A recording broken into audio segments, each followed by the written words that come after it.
Hello दोस्तों, नमस्कार। GK GS की रिवीजन सीरीज में एक नए क्लास में आप सभी का स्वागत है। जी हाँ, आधुनिक इतिहास की एक नई क्लास। चलिए शुरुआत करते हैं हम लोग। और आगे और जितनी भी क्लास हैं हमारे प्लेलिस्ट में आप जाके देख सकते हैं। आज एक नई क्लास आप लोगों के बीच में हाजिर हूँ। तो आज हम पढ़ेंगे निम्न जातीय आंदोलन के बारे में देखेंगे और उनसे संबंधित जो व्यक्ति हैं, उनसे संबंधित स्थान, उनसे संबंधित वर्ष हैं, उसके बारे में जानेंगे। तो सबसे पहले हम शुरुआत करेंगे निम्न जातीय आंदोलन और संगठन के बारे में। तो सबसे पहले हम देखेंगे सत्यशोधक समाज। जी हाँ, 1873 में इसकी स्थापना हुई थी ज्योतिबा फूले के द्वारा। कहाँ पे? महाराष्ट्र में। तो इसे आप लोग याद रखेंगे। अगला देखेंगे अरब्बी पुरम आंदोलन जो है 1888 में हुआ था श्री नारायण गुरु के द्वारा। और अब्बीरपुरम केरल में इसकी स्थापना हुई थी। इसे आप लोग याद रखेंगे। अगला हम लोग देखेंगे श्री नारायण धर्म परिपालन योगम, जो कि 1903 में श्री नारायण पद्मनाभन पल्लवो एवं कुमार आसान के द्वारा इसकी स्थापना की गई केरल में। अगला देखेंगे डिप्रेस्ड क्लास मिशन सोसाइटी की स्थापना 1906 में बी आर शिंदे के द्वारा किया गया, मुंबई में। इसे भी आप लोग याद रखेंगे, कई बार हमारे एग्जाम में पूछा गया है। डिप्रेस्ड क्लास मिशन द्वारा बहुजन समाज की स्थापना जो है 1910 में हुई, मुकुंद राव पाटिल के द्वारा, सतारा महाराष्ट्र में। इसे आप लोग याद रखेंगे। अगला हम लोग देखेंगे जस्टिस पार्टी की जो है यह 1915-16 में C.N. मुदलियार और T.M. नायर तथा P. त्यागराज चिट्टी के द्वारा मद्रास में किया गया था। जस्टिस पार्टी की कब हुआ था? 1915-16 में C.N. मुदलियार, T.M. नायर और P. त्यागराज चिट्टी के द्वारा मद्रास में। बहिष्कृत हितकारी सभा 1924 में डॉक्टर भीमराव अम्बेडकर जी के द्वारा मुंबई में किया गया। बहुत इंपॉर्टेंट है, कई बार पूछा गया है। बहिष्कृत हितकारी सभा 1924 में डॉक्टर अम्बेडकर के द्वारा मुंबई में। इसे आप लोग याद रखेंगे। अगला देखेंगे आत्मसम्मान आंदोलन। जी हाँ, आत्मसम्मान आंदोलन जो 1920 में E.B. रामास्वामी नायकर और बलिजा नायडू के द्वारा। जी हाँ, ये भी बहुत इंपॉर्टेंट है। E.B. रामास्वामी नायकर और बलिजा नायडू के द्वारा मद्रास में। हरिजन सेवक संघ जो है 1932 में महात्मा गांधी के द्वारा पूना में किया गया था। ये भी बहुत इंपॉर्टेंट है, इसे भी आप लोग याद रखेंगे। अगला अब हम लोग देखेंगे मुस्लिम धार्मिक आंदोलन और उसके बाद देखेंगे मुस्लिम धार्मिक सामाजिक आंदोलन के बारे में पढ़ेंगे। तो सबसे पहले हम देखते हैं कि यहाँ पर दारुल उलूम अथवा देवबंद आंदोलन। जी हाँ, दारुल उलूम अथवा देवबंद आंदोलन जो 1866 में मोहम्मद कासिम ननौतवी और राशिद अहमद गंगोही के द्वारा यह देवबंद पर इसका किया गया। तो यहाँ देख सकते हैं कि दारुल उलूम और देवबंद आंदोलन जो है 1866 में आया था और मोहम्मद कासिम ननौतवी और राशिद गंगोही के द्वारा। और कहाँ पर? देवबंद में। अगला हम लोग देखेंगे अलीगढ़ आंदोलन। जी हाँ, अलीगढ़ आंदोलन जो है 1875 में किया गया सर सैयद अहमद खान के द्वारा। कहाँ पर? अलीगढ़ में। इसे भी आप लोग याद रखेंगे। अहमदिया आंदोलन जो है बहुत इंपॉर्टेंट है, 1889-90 में किया गया मिर्जा गुलाम अहमद के द्वारा फरीदकोट में। इसे भी आप लोग याद रखेंगे। नवदातुल आंदोलन, जिसे नवदा उलेमा भी कहा जाता है, 1894-95 में मौलाना शिबली नुमानी के द्वारा लखनऊ में किया गया। इसे आप लोग रखेंगे, ये हमारे यूपी से संबंधित है, तो इसे भी आप लोग याद रख सकते हैं। नवदातुल आंदोलन 1894-95 में मौलाना शिबली नुमानी लखनऊ में किया गया है। अब हम चलेंगे महत्वपूर्ण कुछ सामाजिक सुधार आंदोलन की बात करेंगे, उनसे संबंधित अधिनियम की बात करेंगे तथा और उन पे जो विषय है उनके बारे में भी यहाँ चर्चा करेंगे। तो सबसे पहले हम लोग देखते हैं, सबसे पहले देखेंगे 1895 और 94 में शिशु प्रतिबंध अधिनियम आया था। लॉर्ड वेलेस्ली के द्वारा शिशुओं को मारने पर रोक लगाई गई थी। इसे आप लोग याद रखेंगे। अगला देखेंगे 1829 में आपका सती प्रथा अधिनियम आया था। जी हाँ, लॉर्ड विलियम बेंटिक के कार्यकाल में सती प्रथा पर प्रतिबंध लगाया गया और राजा राम मोहन राय के प्रयास से। जी हाँ, राय के प्रयास से सती प्रथा पर प्रतिबंध लगाया गया। इसे भी आप लोग याद रखेंगे। अगला देखेंगे 1829 में बाल विवाह निषेध अधिनियम आया। जी हाँ, लॉर्ड विलियम बेंटिक के काल में। और 18 वर्ष से कम आयु के लड़कों के विवाह पर प्रतिबंध लगाया गया। जी हाँ, 18 वर्ष से कम आयु के लड़कों के विवाह पर प्रतिबंध लगाया गया। अगला हम लोग देखेंगे 1837 में हिंदू महिला संपत्ति अधिनियम आया लॉर्ड ऑकलैंड के कार्यकाल में और हिंदू महिलाओं को संपत्ति का अधिकार दिया गया। जी हाँ, हिंदू महिलाओं को संपत्ति का अधिकार यहाँ पर दिया गया। अगला देखेंगे 1843 में दास प्रथा अधिनियम आया था। जी हाँ, लॉर्ड एलन बैरोस में वायसराय थे और दास प्रथा पर पूर्ण प्रतिबंध लगा दिया गया। यहाँ पर दास प्रथा पर पूर्ण प्रतिबंध लगा दिया। इसे भी आप लोग याद रखेंगे। अगला देखेंगे 1856 में हिंदू विधवा पुनर्विवाह अधिनियम आया लॉर्ड कैनिंग के कार्यकाल में और विधवा विवाह को वैध ठहराया गया ईश्वरचंद्र विद्यासागर के प्रयास से। तो इसे भी आप लोग याद रखेंगे। अगला हम लोग देखेंगे 1872 में आपका नेटिव मैरिज एक्ट आया। लॉर्ड नॉर्थब्रुक उस समय हमारे वायसराय थे और अंतर्जातीय विवाह को वैधानिकता दी गई, जिसमें केशव चंद्र सेन का प्रयास शामिल है। तो केशव चंद्र सेन के प्रयास से अंतर्जातीय विवाह को बढ़ावा मिला और नेटिव मैरिज एक्ट के तहत 1872 में। इसे भी आप लोग याद रखेंगे, बहुत इंपॉर्टेंट है, कई बार हमारे एग्जाम में मिलान में पूछ लिया जाता है। अगला देखेंगे 1891 में एज ऑफ कंसेंट एक्ट आया था लॉर्ड लैंसडाउन के कार्यकाल में, और इसमें क्या है कि लड़की की सहमति की आयु 10 वर्ष से बढ़ाकर 12 वर्ष की गई। बहराम जी मालबारी का प्रयास से, जी हाँ, बहराम जी मालाबारी के प्रयास से लड़की की सहमति की आयु जो है 10 वर्ष से बढ़ाकर 12 वर्ष कर दी गई थी। किस एज ऑफ कंसेंट एक्ट 1891 में। अगला देखेंगे 1930 में शारदा एक्ट आया लॉर्ड इरविन के कार्यकाल में, और इसमें क्या हुआ था कि लड़कों के विवाह की न्यूनतम आयु 18 वर्ष और लड़कियों की न्यूनतम आयु जो है 14 वर्ष निश्चित कर गई। कई बार हमारे एग्जाम में पूछा गया है, आप इसे जरूर याद कर लेंगे। कई बार यहाँ से इस वीडियो को आप जितने भी हमारी वीडियो हैं इसे आप हमारे प्लेलिस्ट में जाकर देख सकते हैं। आपके ये मतलब कोई भी एग्जाम हो आपका, चाहे वो PPCS का हो, UPSC का हो, UP SSC का हो, NTPC का हो, रेलवे का हो, मतलब SSC का हो, जितने भी एग्जाम में अगर GS पूछा जा रहा है तो आप यहाँ से मैं गारंटी के साथ कहता हूँ कि यहाँ से आपके 70 से 80% GS के सवाल आपके हल हो जाएंगे। तो आप यहाँ से जुड़ के हमारी इस क्लास का आनंद लीजिए। अगला देखेंगे 1931 में आपका बाल विवाह निषेध अधिनियम जो है लॉर्ड इरविन के कार्यकाल में, और बाल विवाह को प्रतिबंधित यहाँ पर किया गया, इसे आप लोग याद रखेंगे।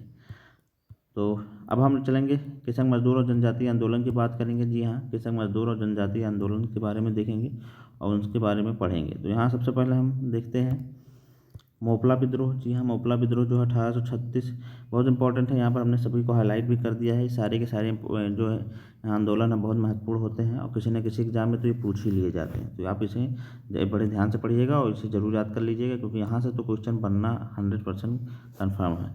तो यहाँ देख सकते हैं कि पहला क्वेश्चन है कि मोपला विद्रोह जो है 1836 से 1854 में, फिर 1921 से 22 में 2 बार यह मोपला विद्रोह हुआ। कहाँ हुआ? मालाबार क्षेत्र में हुआ। इसके नेतृत्व की बात की जाए तो KN हाजी, सैयद काजी और अली मुसलियार थे। और इसका कारण की बात करें तो जमींदारों पर अत्याचार, अंग्रेजी सरकार के खिलाफ विरोधी नीतियाँ, ये इसके कारण हो गए। अंग्रेजी जमींदारों का अत्याचार और अंग्रेजी सरकार की खिलाफत विरोधियाँ नीति जो है ये इसका कारण बनी थी। नेतृत्व कौन थे यहाँ पे?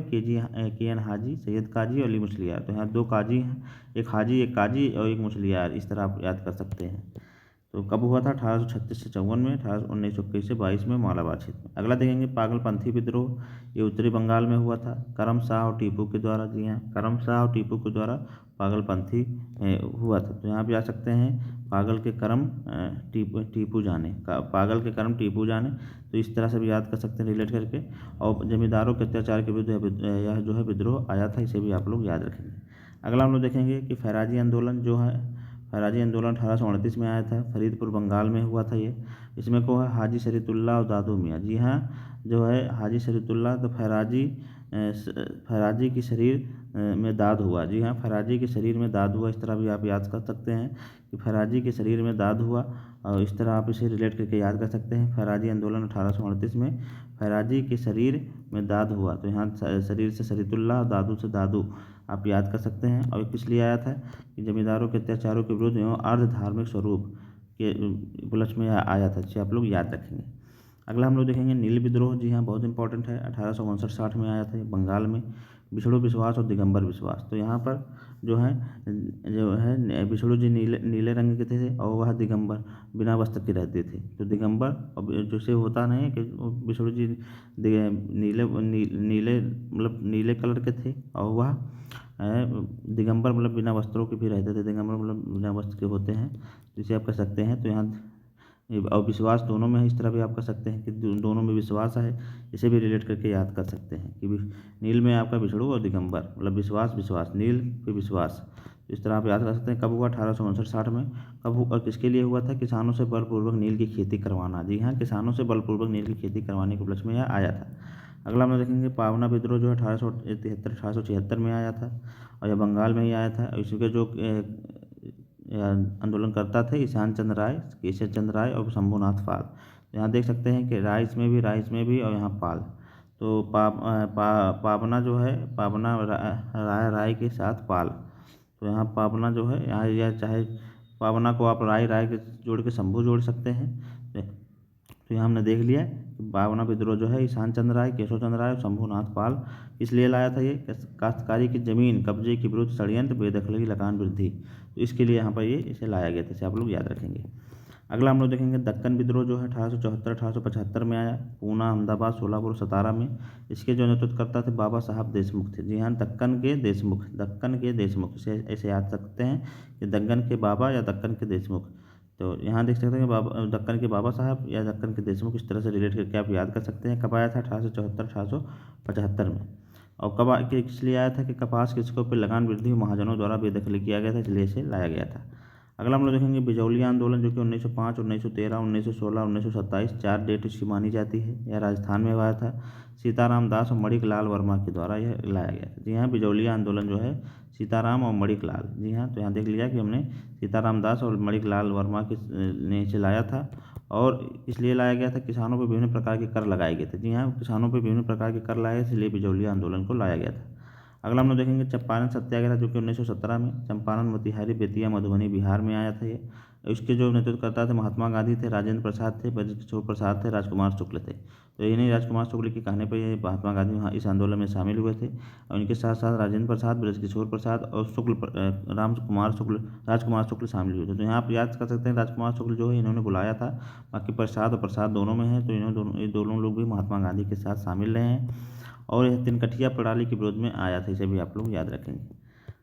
अगला हम लोग देखेंगे खेड़ा सत्याग्रह, जो कि 1918 में खेड़ा गुजरात में हुआ था। इसमें महात्मा गांधी इसके नेतृत्वकर्ता थे। और फसल की बर्बादी के बाद राजस्व शुल्क किया जाना, ये इसके कारण था। फसल की बर्बादी के बाद भी राजस्व शुल्क किया जाने का इसका मुख्य कारण था।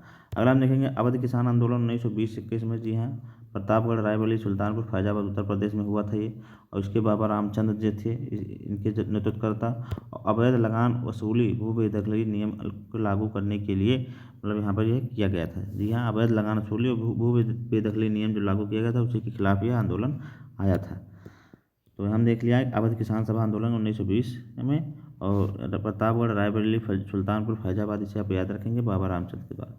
एका आंदोलन की बात करेंगे। एका आंदोलन 1921-22 में बाराबंकी, सीतापुर, हरदोई, बहराइच। कई बार हमारे एग्जाम में पूछा जाता है। ये मदारी पासी इसके नेतृत्वकर्ता थे। लगान वृद्धि के विरोध में यह लाया गया था। जी हाँ, एका आंदोलन 1921-22, बाराबंकी, सीतापुर, हरदोई, बहराइच, इसे आप लोग याद रखेंगे। और अवध किसान सभा जो प्रतापगढ़, रायबरेली, सुल्तानपुर, फैजाबाद। और यहाँ पर ये बाराबंकी, सीतापुर, हरदोई, बहराइच में। बारदोली की बात करेंगे तो 1928 में सूरत का बारदोली तालका में वल्लभ भाई पटेल के द्वारा लगान में वृद्धि के विरोध में भी यह आया था। अगला देखेंगे तेभागा आंदोलन, जी हाँ, जो कि 1946 में बंगाल में हुआ था। कंपाराम और भुवन सिंह, जी हाँ, कंपाराम और भुवन सिंह के द्वारा बटाईदारों ने निर्णय कि किसानों को 50% की जगह 33% ही देंगे। जी हाँ, बटाईदारों ने निर्णय कि किसानों को 50% की जगह 33% ही देंगे। इसी के लिए यह तेभागा आंदोलन आया था। अब हम देखेंगे कि भारत की स्वतंत्रता के पश्चात भूदान आंदोलन का नेतृत्व जो है हमारे विनोबा भावे ने किया था। भारत की स्वतंत्रता के पश्चात अब प्रमुख कुछ जनजातीय विद्रोह के बारे में देखेंगे। जी हाँ, उनके बारे में पढ़ेंगे। कुछ जनजातीय विद्रोह हैं जो कि बहुत इंपॉर्टेंट होते हैं, कई बार हमारे एग्जाम में पूछा जाता है, तो इसके बारे में हम देखेंगे। सबसे पहले है कि चुआर विद्रोह, जी हाँ, कि 1768 ईस्वी में आया था। राजा जगन्नाथ और दुर्जन सिंह, जी हाँ, चुआर विद्रोह 1868 में राजा जगन्नाथ और दुर्जन सिंह झारखंड बंगाल में आया था, इसे आप लोग याद रखेंगे। अगला देखेंगे बघेरा आंदोलन विद्रोह जो है 1818-1820 में बघेरा सरदार के द्वारा और बड़ौदा में प्रभावित क्षेत्र था इसका। हो आंदोलन जो है 1820, 1822, 1832 में। तो यहाँ 20, 22, 32 याद कर सकते हैं। राजा पराहत के नेतृत्वकर्ता में सिंहभूम, छोटा नागपुर, पठार में यहाँ पर जो है आंदोलन विद्रोह शुरू किया गया था, तो इसे आप लोग याद रखेंगे। तो यहाँ हम देख लिए कि चुआर 1868 में, हो आपका 1820, 1822, 1832 में। अगला हम लोग देखेंगे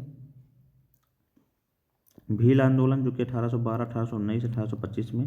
त्रिम्बक जी दांगलिया सिहोरम के नेतृत्व में खानादेश में। खासी विद्रोह जो है 1827 से 1833 में। राजा तीरथ सिंह, मुकुंद सिंह और बार मानिक, ये बहुत इंपॉर्टेंट है, कई बार हमारे एग्जाम में पूछा गया है। खासी विद्रोह 1827 से 1833, राजा तीरथ सिंह, मुकुंद सिंह, बार मानिक जो है खासी पहाड़ी के असम और मेघालय में है विद्रोह किया गया था। कोल विद्रोह की बात करें तो 1831 से 32 बुद्धो भगत और गंगा नारायण के द्वारा छोटा नागपुर पठार क्षेत्र में। खोंड विद्रोह की बात करें तो 1846 से 48 और 1855 फिर 1914 में राधा कृष्ण चंद्रसेन और चक्र बिश्नोई के द्वारा उड़ीसा में यह स्टार्ट किया गया था, इसे आप लोग याद रखेंगे। अगला हम लोग देखेंगे संथाल विद्रोह 1855 से 56, बहुत इंपॉर्टेंट। सिद्धू कान्हू और चांद एवं भैरव के द्वारा बिहार झारखंड में। कौन सा? संथाल विद्रोह 1855-56 में, कई बार हमारे एग्जाम में पूछा गया है। अहोम विद्रोह जो है 1828 से 1833 में गोमधर कुंवर असम और पूर्वोत्तर क्षेत्र में। रंपा विद्रोह जो है 1879 ईस्वी से लेकर फिर 1922 और 24 में। अल्लूरी सीताराम राजू आंध्र प्रदेश में। फिर आपका मुंडा विद्रोह 1899 से 1900 बिरसा मुंडा छोटा नागपुर पठार में। ताना भगत जो है 1920 से 1930 में, जतारा भगत और बलराम भगत के नेतृत्वकर्ता में छोटा नागपुर कोठार में। जिया तरंग आंदोलन 1931 ईस्वी में जेडोनांग और रानी गोडल्लू के द्वारा मणिपुर में किया गया था। जिया तरंग आंदोलन जेडोनांग और रानी गोडल्लू के द्वारा, इसे आप लोग याद रखेंगे। अब हम देखेंगे नागरिक और आदिवासी विद्रोह के बारे में देखेंगे। यह भी हमारे एग्जाम में कई बार पूछा जाता है, यहाँ भी आप इसे याद रखेंगे। ये सब इंपॉर्टेंट इसलिए हमने इसको हाईलाइट कर रखा है। सारे के सारे इंपॉर्टेंट हैं, एग्जाम में कहीं ना कहीं ये पूछ ही लिए जाते हैं। अगला देखेंगे सन्यासी विद्रोह जो है 1873 से 1763 से 1800 ईस्वी तक केना सरकार मंजर शाह द्विज नारायण के नेतृत्वकर्ता में बंगाल बिहार में किया गया था। सन्यासी विद्रोह 1763 से 1800 ईस्वी तक। फकीर विद्रोह की बात करें तो 1776 से 77 तक मजनू शाह, चिराग अली, भवानी पाठक और देवी चौधरानी, ये चार इसके नेतृत्वकर्ता थे। कहाँ पे हुआ था? बंगाल में हुआ था। तो इसे आप लोग याद रखेंगे। फकीर विद्रोह 1776-77 में मजनू शाह, चिराग अली, भवानी पाठक, देवी चौधरानी। पाइका विद्रोह की बात करें तो 1804 में से लेकर 1817 तक, 1817 से 1825 तक खुर्दा के राजा एवं जगबंधु इन्हें इसके नेतृत्वकर्ता थे, उड़ीसा में हुआ था। रामोसी विद्रोह की बात करें तो 1822 से 1829, फिर 1839 से 41 चित्तर सिंह उमाजी, नरसिंह दत्तात्रेय इसके नेतृत्वकर्ता थे। ये पूना पश्चिमी घाट में हुआ था, इसे आप लोग याद रखेंगे। चित्तौड़ का विद्रोह जो है 1824 से 1829 तक चित्तौड़ की रानी चेन्नम्मा के द्वारा और धारवाड़ के निकट यह जो है विद्रोह हुआ था। गडकरी की विद्रोह की बात करें तो 1844 में कृष्णदास जी पंडित के द्वारा कोल्हापुर महाराष्ट्र में किया गया। कृष्णदास जी, जी हाँ, कृष्णदास जी पंडित के द्वारा गडकरी विद्रोह किया गया था 1844 में। फराजी आंदोलन की बात करेंगे तो 1838 से 1858 तक सरायतुल्ला दादू मियाँ के द्वारा बंगाल में किया गया। कूका विद्रोह की बात करेंगे तो 1840 से 1841 में जवाहर भगत मल के द्वारा पंजाब में। पागलपंथी विद्रोह की बात करेंगे तो 1825 से 1833 करम शाह टीपू के द्वारा शेरपुर पूर्वी बंगाल में। थम्पी विद्रोह की बात करेंगे तो 1805 से 1809 दीवाल वेलु थम्पी तमिलनाडु केरल में किया गया। तो ये हमारे कुछ इंपॉर्टेंट जनजातीय विद्रोह थे जिनके बारे में आज हमने पढ़ा यहाँ पे। और आज की क्लास हम यहीं ख़त्म करेंगे। अगले क्लास में हम कांग्रेस, भारतीय राष्ट्रीय कांग्रेस को पढ़ाना स्टार्ट करेंगे। तो आज हम आज की क्लास में जितने भी प्रमुख जनजातीय विद्रोह और चाहे वो किसान जनजातीय आंदोलन तथा जितने भी सामाजिक सुधार अधिनियम थे उसको हमने क्लियर किया। यहाँ पे बहुत इंपॉर्टेंट क्लास है। यहाँ से तो आपके एग्ज़ाम में 100% सवाल बनना ही बनना है। तो आप इसे 1-2 बार ज़रूर देख लीजिएगा इसे वीडियो को, और 1 से 2 बार अगर देख लेंगे तो आपके कई सवाल यहाँ से आपके क्लियर हो सकते हैं। तो चलिए फिर हम मिलेंगे एक नई वीडियो में एक नए कंटेंट के साथ। तब तक आप लोग पढ़ते रहिए और यहाँ से हमारी इस क्लास से जुड़िए। आप लोग ज़्यादा से ज़्यादा लोगों को जोड़िए। फिर मिलेंगे एक नई वीडियो में, तब तक पढ़ते रहिए, स्वस्थ रहिए। नमस्कार, जय हिंद।